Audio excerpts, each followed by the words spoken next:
This man defeated Goldberg last night to retain the championship, and he is part of his next big event, the Shaq Bowl at the Super Bowl. He's going to get out there and play some football on Team Tampa Bay with Nelly, Offset, Tim Tebow, and Winnie Harlow.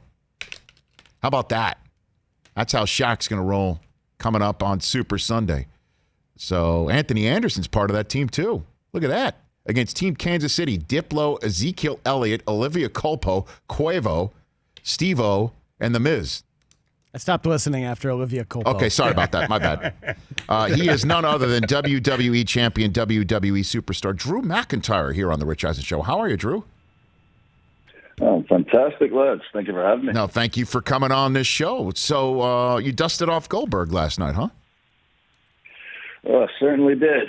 I mean, it was fast, it was frantic, it was hard hitting. He might be 54 years old, but my goodness, he still tackles as hard as he did in his Atlanta Falcon days. I took about 3 tackles to the stomach. My ribs are messed up today, but I'm still WWE champion.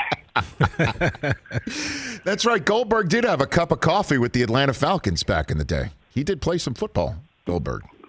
I did indeed. I spoke to some of his former teammates, a few guys that used to play against him, and they described him exactly how he is. Still to this day, a very intense individual.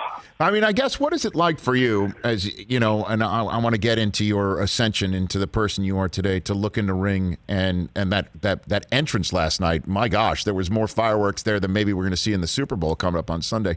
But there's Goldberg standing in the ring waiting for you. What is that like for you, Drew? It's surreal. Like, I used to watch Goldberg wrestle when I was about 13, 14 years old. My brother and I, biggest wrestling fans in the world. And I never thought one day, 20-plus years later, I mean, I thought I'd be WWE champion one day. That was my dream. I never thought I'd be WWE champion standing across the ring from Bill Goldberg in 2021. It's an absolute fantasy situation for a lifelong wrestling fan like myself. But as a professional, you know, I had to be up one of my former heroes as a kid. So I didn't feel so good about that, but I'm still WWE champion, so I feel really good about that. Oh, I mean, my gosh, Drew. I mean, when Mahomes looks across the sideline and sees Brady on Sunday, you know, he might have a similar moment, but he's going to have to take care of Brady like you took care of Goldberg. That's a fact. You know what I mean? That's what happens in competition. That's right. And the current generation has got to prove their worth and show, you know, they can top the prior generation. That's what it's all about, is showing, you know, I belong at the top. Not only could I hang with the previous generation, but, you know, I could beat their butt to get in the ring with Drew McIntyre. So before the WWE, you wrestled in the XSBW. Do you want to describe what that is for those who may not know, Drew? Oh, my goodness. Oh, you've really done your research. The XSBW was my backyard wrestling federation when I was a kid. You know, a lot of the listeners out there maybe wrestled with their friends in the back garden, had their own little wrestling leagues. I was one of them.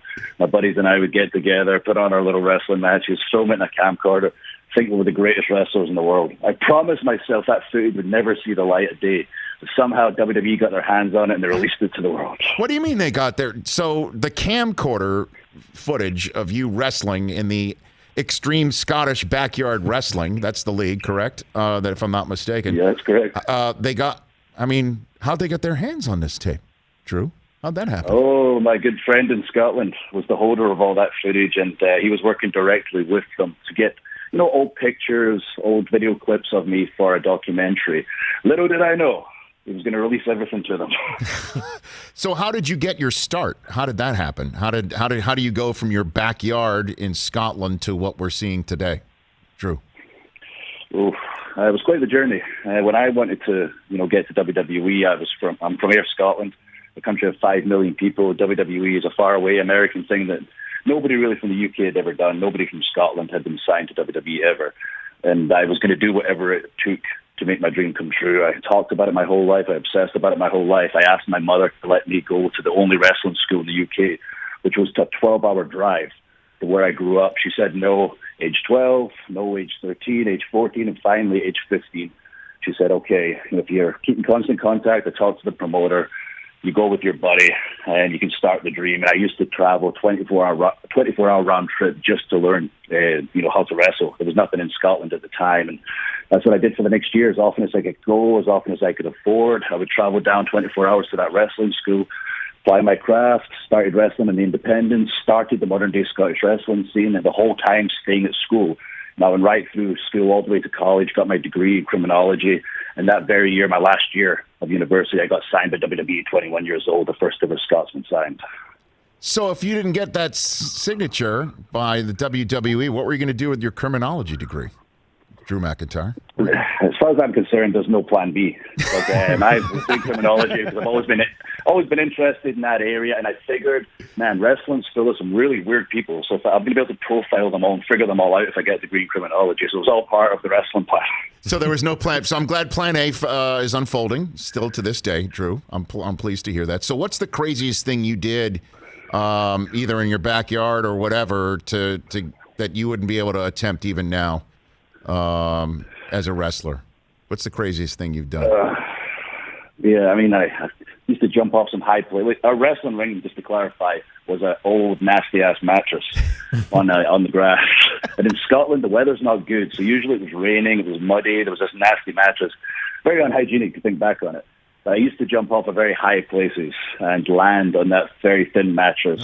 If I tried to do that today, I would not get back up. If I took a 16, 17-foot fall onto a mattress, I'd probably be getting taken out on a stretcher. WWE champion, WWE superstar Drew McIntyre here on the Rich Eisen Show. Okay, so you're going to participate in the Shaq Bowl coming up. It's a live 3-hour pregame broadcast special at 3 Eastern on Super Sunday. And the crazy thing is that, you know, there's no mattress here. There's no dusty, or what do you go, nasty, dusty old mattress here. He's actually building a tent. You're going to be playing football in it, Drew. How much football, American football, have you played, Drew McIntyre?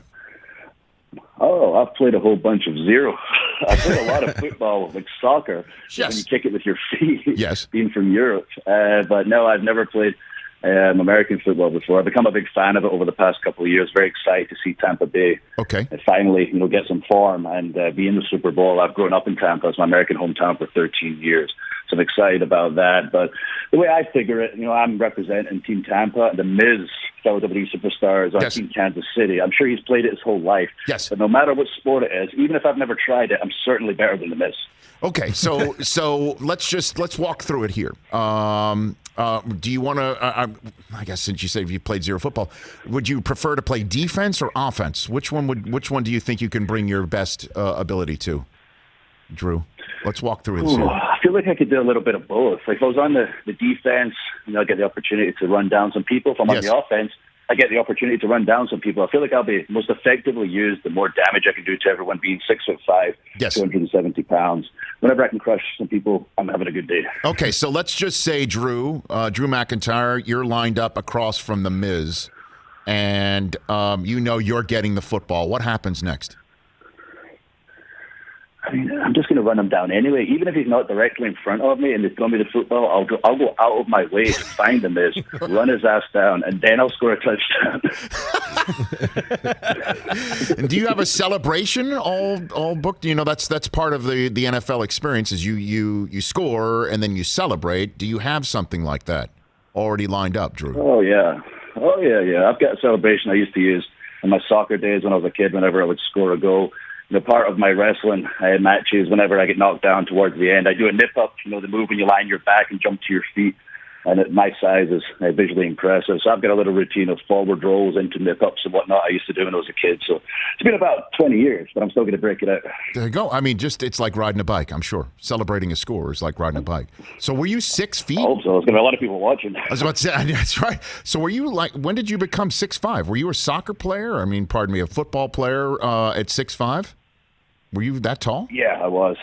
I played it my entire life. And everyone, always recommended you try rugby. You're literally twice the size of everyone and you keep getting sent off with red card because, I was accidentally, I'm doing air quotations, challenging people too hard. And I was legitimately twice the size of everybody on the pitch. My very last game in football, I had started wrestling to this point. I got a yellow card and then I probably should have been sent off, red carded for the challenge for the yellow card. But for the second one, someone tried to run around me. He ran into my shoulder. That wasn't my fault. Knocked himself unconscious. The referee sent me off. I took off my shirt, threw it at the referee, tried to fight the referee, and both managers had to drag me off the pitch. And that was the last game I played. At 15 years old. So I figured maybe I should start pursuing this wrestling thing a little harder. Yeah. So I'm assuming you got red carded, Drew, right? You got red carded? Yeah. That's why I tried to fight the ref. I was a little upset. And as I say, I took off my shirt and threw it at him. That's a traditional wrestling move. When you're going to fight, you take off the shirt before you start fighting someone, and then I lunged for the fully grown man referee at 15 years old. As I say, it took both managers and a few players to drag me off the pitch. And here I was larger than everyone else. And here we thought Zidane had the most dramatic send-off in the history of the sport. Now I'm learning about the way Drew McIntyre walked away from his football, our soccer. T.J. Jefferson, do you have a question for WWE superstar, WWE champion Drew McIntyre? Do you have one, TJ? Oh, I have many. But okay. if I'm going to give him one, I want to say, first of all, congrats to you, Drew, as someone who's followed your career for a while. It's great to see you get to the point where you're at now. It's a pretty awesome story. You and I have a friend in common, John Pierre Marini, who used to be a writer for WWE. And Absolutely. And he told me a little tidbit, and I want to see if you remember this. Before the Chosen One gimmick, they had another gimmick laid out for you. Do you remember what that was? Something to do with being a freaking male model. That's what he said. He said you were going to be a male model, and the ramp was going to be your runway. How'd you feel about that? I mean, the Chosen One was obviously the better move. But. Yeah, I remember because I got told about it. I was about 260 at the time. We've got this great idea for you, Drew. You're going to be the Runway Man. You're going to come out on a runway and you're going to model all the latest underpants or whatever, and that's going to be your gimmick because you're this model character. And like all my dreams would just like crashed before my very eyes, but I couldn't register it on my face. This is WWE, it's a huge opportunity. I just nodded, went, that's a great idea. Eventually, I had to cut down to 260 to be a male model, so I lost about 35 pounds to get the abs in, looking like an Abercrombie and Fitch model. I was a lot younger looking at the time, a shaved face at the time, bit of a pretty boy. I had myself looking the part, sat down with Vince McMahon. He asked me my honest opinion of the character, and I said, you know what, sir, if it gets me on television, I'll make it work. He clearly saw that I did not like it at all and said, just go out there and be yourself. And if I'd already lost like 35 pounds, I was like, damn it, I need to gain this weight back somehow. I look like a male model, but I'm going to be a butt kicker. I'm glad that never saw the light of day, though. Thank God. So literally the idea was to be a male model walking the runway to the ring. That was the initial construct, and then it morphed into the Chosen One, which is you would have chosen that. Clearly. I would have very much chosen anything where I can just kind of be myself. The best characters are an extension of your real personality. Right. Male model is nowhere close to Drew's real personality. I was watching YouTube videos trying to figure out how to walk like a runway model and whatever, and I was like, my goodness, this is not the one for me. That's awesome. Man. Now look at you, Drew McIntyre, WWE superstar, and our show's on Peacock, which is the home exclusive streaming home of the WWE in the U.S. I hope this is the first of many times that you can come on this show, and we'll just keep talking. I really enjoyed this conversation, and I hope you have a great Shaq Bowl, sir. Thank you. No, thank you both for having me. It's been a great chat. Like you say, I'm excited for the partnership on Peacock becoming part of the NBC family. This is very exciting for us. And as soon as I can get back on, I'll give you the review of the Shaq Bowl. Miz will be in hospital. We'll talk about that. Okay. And who knows? Myself. Who we got on my team? Yeah, Tim Tebow. We've got him. He was pretty good at throwing the ball, so he can handle the football part. Well, yeah. And I'll handle the throwing the football part, and I'll handle running down people. They're unstoppable. Well, I think, hey, look, you could block for Nelly, or there is such a thing as an offset offense, so you can actually have one. That'll be great. It'll be terrific. We get Drew back in there before WrestleMania, Rich. I look forward to it. An offset, yeah. There you go. You take care of yourself, Drew McIntyre. We'll see you on Peacock, if not before the exclusive streaming begins on March 18th with content, and the Fastlane event, the first pay-per-view event on March 12th. If not then just shortly right after on this show. We'll talk about it. Thanks for the call. Oh, absolutely. Thank you, guys. Take care. You got it at D McIntyre WWE on both Twitter and Instagram. That was so much fun. Hey, you watched all the way to the end. Thanks for that. Watch more right here.